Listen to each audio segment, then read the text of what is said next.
조갑제 TV 시청자 여러분 안녕하십니까? 8월 7일 오후 3시 20분입니다. 2016년 4월 16일에 일어난 이 세월호 침몰 사고는 지금까지도 사고 원인 조사를 하고 있다면 여러분 믿으시겠습니까?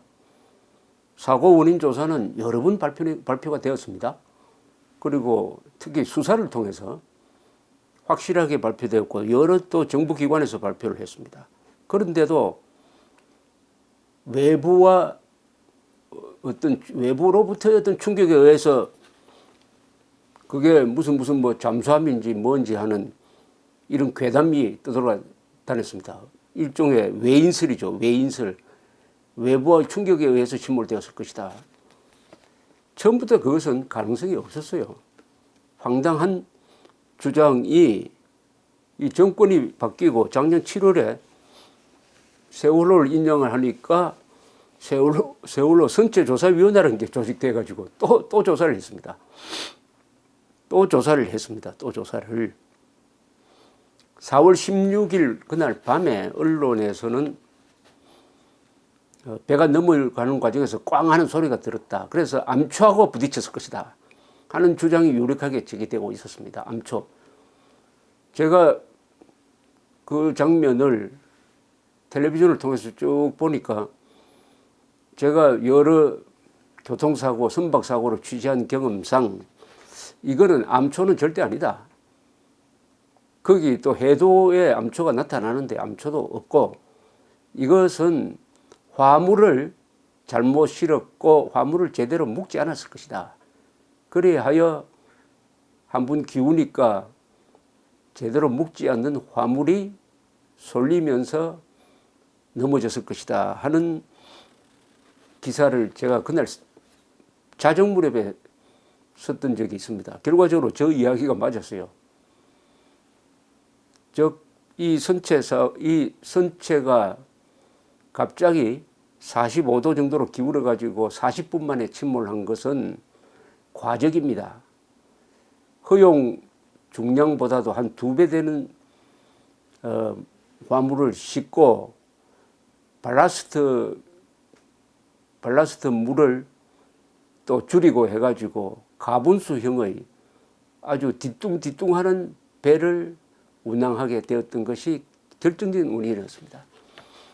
그리고 컨테이너 등 화물을 제대로 묶지 않았어요.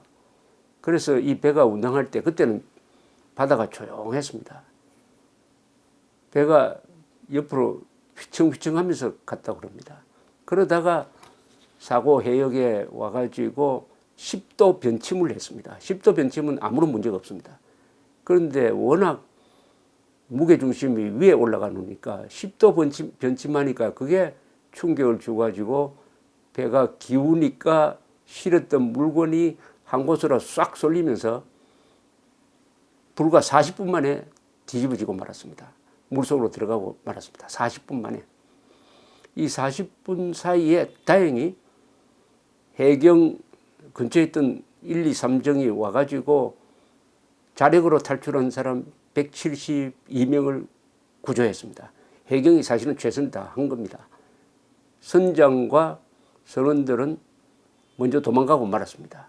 그 상황에서 해경이 172명을 구했는데 왜 전원 구출을 하지 못했느냐 해가지고 해경 정장을 징역 3년을 때려가지고 지금쯤 하면 감옥에서 나올 때쯤 됐습니다만은 처음부터 이게 언론 보도가 과장이 되고 거기에 수사가 들어가니까 수사도 무리하게 진행되고 그러다 보니까 또 재판도 판사도 무리한 판결을 해가지고 구조요원에 대해서 업무상 과실치사상을 적용해가지고 감옥 살리는 것은 아마 세계에서 처음일 겁니다.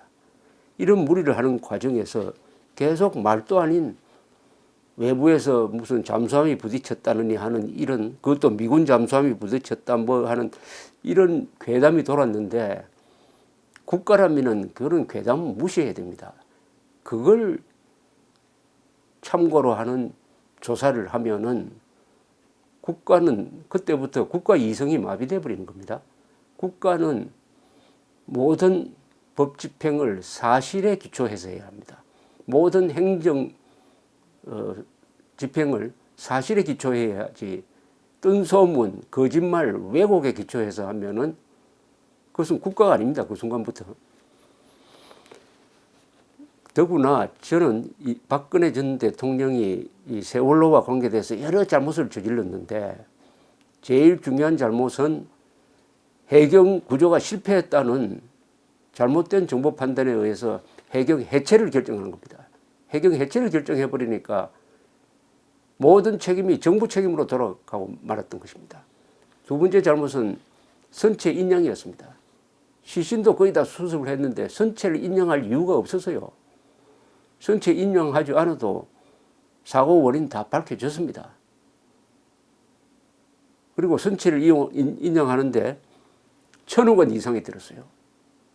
인양한 선체를 가지고 앞으로 뭘 할지 저는 그게 자목 궁금합니다. 자, 이렇게 선체를 인양하니까 이제는 또 선체를 가지고 사고 원인을 조사하자 이래가지고 작년 7월에 세월호 선체 조사위원회가 발족을 해가서 1년 1개월간의 활동을 종료했는데 어제 문재인 대통령에게 세월호 침몰 주요 원인 등을 담은 종합보고서를 제출하고 오후 2시에 서울사무소에서 기자간담회를 열었습니다.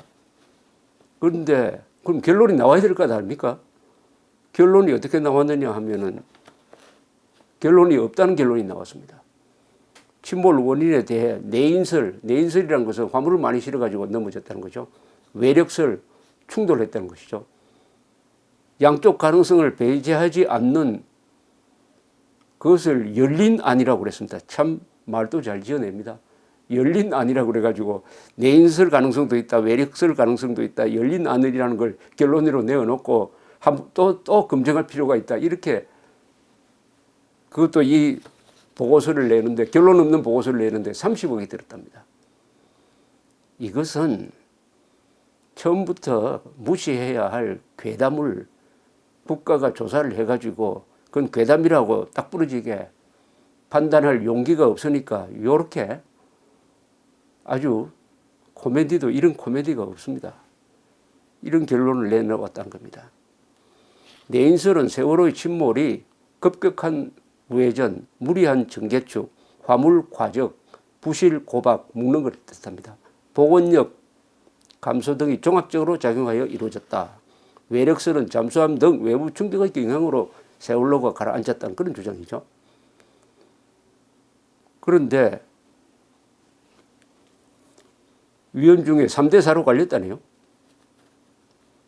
3명은 내인설, 그러니까 과적으로 넘어졌다고 하고 나머지 3명은 외력설이라고 하기는 좀 자신이 없으니까 열린 안의 의견을 내어가지고 결론을 맺지 못하고 추후 다시 조사하자 이런 결론이 나왔다고 합니다. 1년이 넘는 동안 30억의 예산을 들었다네요. 30억 들었. 그뿐만 아닙니다. 세월호 인체, 세월호 인양, 세월호 선체 인양, 선체 직립 또 인양하면 좋은데 이걸 또 조사한다고 이렇게 세웠답니다. 세우는데 176억이 또 들었다고 합니다. 그러니까 총 한 1,500억이 든 것 같습니다. 1,500억. 선체조사위원회 활동비 30억. 그런데 이번 조사의 핵심은 외부의 충격이 있느냐는 건데 아무리 건져 올린 선체를 봐도 외부와 충격한 게 그 배가 6,000톤 배가 넘어가려면은 충격을 하는 걸로만 안 되죠. 구멍이 뚫려지고 그 안으로 물이 들어왔어야 되죠. 그런 흔적이 하나도 없습니다. 그러면은 외계인이 와서 쓰러뜨렸다. 아니면은 충격을 주지 않고 무슨 잡아당겨서 뒤엎어버리는 거대한 무슨 오징어가 있다든지 하는 수중 생물체가 아니면은 외력은 있을 수 없는 거 아닙니까? 외부 충격이면 흔적이 있을 거 아닙니까? 흔적을 발견하지 못했는데도 불구하고 외부 요인설은 안 된다 하는 결론을 내지 못했다는 데 이 위원회의 문제가 있습니다. 결론은 딱 부러지게 나왔는데 그래서 이런 이야기를 했다네요. 외력 검정 TF의 활동이 이게 외력의 정체를 찾는 활동이 아니라 존재의 가능성을 찾는 활동이었기에 외력 정체는 판단하기 어렵다. 참 말 어렵죠. 외력 가능성을 조사해야 한다는 일치된 의견이었다. 외력이 존재했는지 여부는 삼인위원의 판단에 차이가 있다. 외력 검정 TF의 활동이 외력의 정체를 찾는 활동이 아니라 존재의 가능성을 찾는 활동이었기에 외력 정체는 판단하기 어렵다. 여러분 이 말 무슨 말인지 아시겠습니까? 저도 잘 모르겠는데요. 이번 활동이 외력을 가한 게 잠수함이냐 뭐냐 의뢰냐 이런 걸 찾는 활동이 아니고 외력이 있을 가능성이 있다는 것을 찾는 활동이었기 때문에 굳이 외력의 그 정체는 판단할 필요가 없었다. 이런 말장난이 어디 있습니까? 문제는 이게 국가 예산 30억을 써가지고 나온 이야기란 겁니다. 그래서 결론 없음이랍니다. 원하는 답은 아마 이런 거 아니었을까요? 무슨 미군 잠수함이 부딪히고 도망가 버렸다. 반미운동에 활용하고 싶은 사람들이 그런 주장을 많이 해왔는데 그걸 받아들여가지고 그쪽으로 결론이 안 나오니까 그런 외부 충격 없었다라고 딱 결론을 내면은 섭섭해하는 창피해하는 쪽이 있으니까 그쪽을 배려해서 결국은 원하는 답이 아니니까 결론이 없다. 원하는 답이 아니니까 결론이 없다로 결론이 난 셈입니다. 이런 일이 지금 문재인 정권 들어서서 몇 차례 더 일어나고 있습니다. 결과가 이미 확인된 걸 가지고 다 재조사를 해요. 광주 사태가 대표적입니다. 문재인 대통령이 광주 사태에 헬기 기총소사가 있었다. 그 다음에 군인들의 사격 명령자가 있다는 방향으로 조사를 하라 했더니 국방부가 조사를 해왔는데 사격 명령자가 있었다는 것은 밝혀내지 못하고 헬기 사격은 있었다고 발표를 했는데 그 보고서를 구해서 읽어보니까 헬기 사격이 있었으면은 우선 헬기 조종사가 내가 쏘았다라고 이야기해야 되는 거 아닙니까? 그때 광주 상공에서 비행을 했던 헬기 조종사 전원이 우리가 탄환은 싣고 다녔지만은 한 번도 쏜 적이 없다고 했습니다. 조종사가 쏜 적이 없다고 한다면은 그 다음에 거짓말 할지도 모르니까 더 면밀한 조사를 해가지고 기총소사는 집중된 인력의 인원에 대해서 하니까 수십 명이 죽었을 겁니다. 그럼 사망자를 찾아야 될 거 아닙니까? 치료한 병원을 찾아야 될 거 아닙니까? 부상자 지금 생존해 있을 테니까 찾아야 될 것 아닙니까? 찾아내지 못했습니다. 왜냐? 그런 게 없었으니까요. 그런데도 발표는 야만적 학살이 있었다. 기총소사에 의해서 비무장한 집결한 민간인을 향한 기총소사가 있었다. 이렇게 발표를 하고 말았습니다. 지금 송영무 국방장관이 거기에 이의를 제기하지 않고 침묵함으로써 그게 지금 사실로 굳어지고 있습니다.